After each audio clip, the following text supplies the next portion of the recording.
Assalomu alaykum aziz o'rgutliklar. Biz Samarqand davlat universiteti o'rgut filialida eko-volontyorlik harakatini rivojlantirish maqsadida Samdi o'rgut filiali volontyor yoshlar jamoasini tashkil etganmiz. Bugungi kunda o'rgut xalqimizning eng gavjum yashaydigan hudud bo'lgan o'rgut City hududining obodonlashtirish ishlarida o'zimizning arzimagan hissamizni qo'shmoqchimiz. Bizni qo'llab-quvvatlasangiz, biz juda ham xursand bo'lamiz. Bizning jamoamiz maqsadi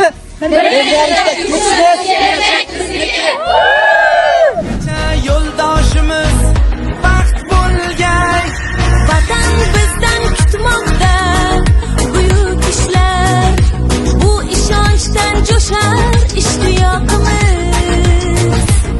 Bunda jamdir barchinoy alpomishlar, ko'ksi baland yoshlar ittifoqimiz. har ko'rganda chaman etmoq uchun ham birlashaylik.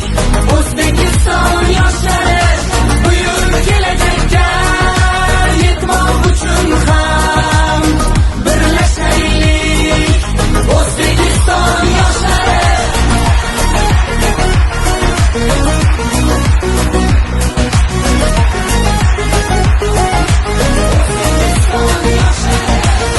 Bolalikdan asov otni egallab, doim zafar quchgan Temur bobomiz.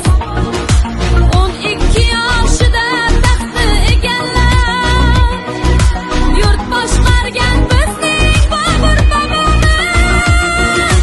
9 yoshda Qur'onni yod bilgan kim? Eng ulug' muhaddis Buxoriy bobom.